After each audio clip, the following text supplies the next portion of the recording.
Hello, my name is Daniel Verkerk. I'm the Grandmaster of Seicho Jitsu, which literally means the art of growing, referring to the growth and development of mind, body, and spirit. As you may know, it is Mental Health Week, and that is what has inspired me to share this information.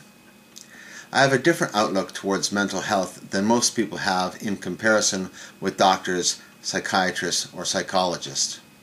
I'm not saying that I have all the answers or that everyone else is wrong. I'm aware that there are many forms of mental health problems.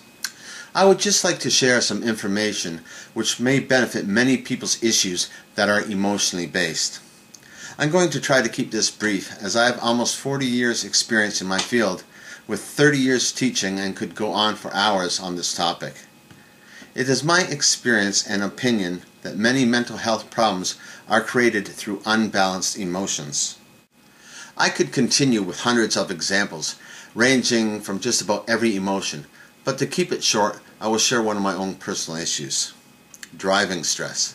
I tend to get upset with people who stay in the passing lane, even though traffic continues to pass them on their right. To most people, this may not be a big deal, but let's say to me, I get infuriated with the inconsiderate individuals who think they are the keeper of the posted speed limit. In situations like this, people have gotten so upset that they pass the individual who will not get out of the passing lane, then cut them off, then continue to slam on their brakes to get even with the person who upset them. Now this could be considered temporary insanity. Every emotion we have affects our physical body and mental frame of mind. This is hard for most to realize when they are unbalanced, which is why I call it temporary insanity. Every emotion we have has validity.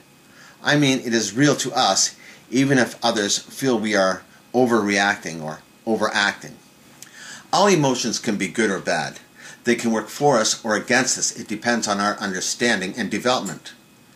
People who are not developed enough just say they can't help it. It's other people, situations, or circumstances that are to blame. The world is against them. It is not their fault. People who are not unbalanced have no clue to the extent the effect out-of-control emotions have. To better explain this, I will use the example of anger. When I get angry, my heart rate changes. My endocrine system begins to create chemicals that are released throughout my system, making big changes in my body. With these changes, it is almost impossible to control oneself. Every emotion we have can change our heart rate, metabolism, adrenaline, endorphins, etc. The stronger we feel these emotions, the greater effect on our bodies they have. In the art of growing, we teach people how to counter the effects of unbalanced emotions through meditation and breathing exercises. The concept stems from the understanding that the mind and emotions can affect the physical body. With this understanding, we use the body to affect the emotions and mind. Breathing is the key. For beginners or children, I would recommend as soon as one begins to feel unbalanced, stop and take 10 breaths. Not just any breaths, but slow and long breaths. You can count in your mind to 10 while inhaling, and then count to 10 slowly while exhaling out. This is much better than taking drugs to alter the unbalanced effects of your body. Instead of taking a pill morning, noon, and night, you would just do the breathing exercises morning, noon, and night. In time, you only have to practice them once a day to align your energy. Some people have a natural ability to release stress with a big sigh. It's like, others may view this sigh as a huff and say, "Don't get in a huff with me." Well, that does not help matters. It would be like saying to someone who is getting upset, "What's your problem?"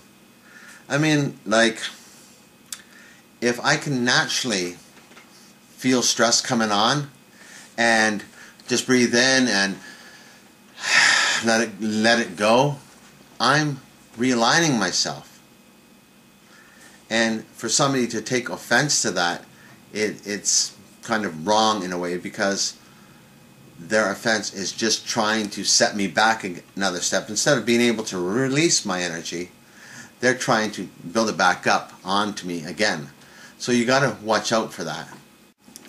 Many drugs have multiple effects, and when possible it is better to use natural remedies or cures. Regarding the drugs, I'm only referring to the aspects of dealing with unbalanced emotions. If you want to make a difference in the quality of your life, I'm here to help you. It may seem weird, but emotions are the meat and potatoes of the spirit. I'll give you an example in reference to martial arts because that is pretty much my medium and my trade. In martial arts, one may be considered to have a fighting spirit because they continue to get up even when most people would be defeated. This is because their emotion has overridden their physical abilities. Any emotion that you have does have an effect on the physical body, and the greater the emotion, the greater the effect on your bodies. So you must be aware of that. So if some people say your spirit or a fighting spirit, it didn't have to be limited to a fighting spirit. It could be love. Love is also an emotion, and somebody's love could be so strong that they could do unnatural things of physical strength in order to help somebody who they love without thought. So it's another example to show that an emotion has a physical effect on the body. If you want to change your life, you must have the desire to do so. Where do you think the want and personal drive to do something come from?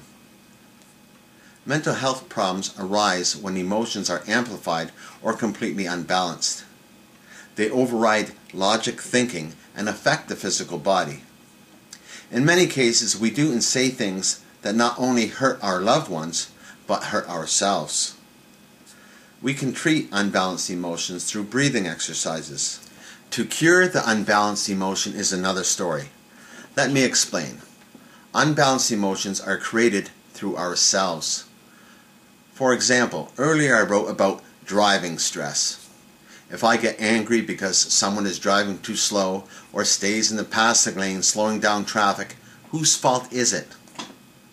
I could get in a rage and pound on my steering wheel, flashing my high beams, giving the finger. I could be so riled up that I follow the person home and confront them. All the while within my rage, it is that person's fault. When we are unbalanced, we have no idea that we created the totally explosive energy that caused us to lose our minds. There are some people I know who, when get stressed, get hives instantly on their face. There are some people who get so envious of others, they wish them to die.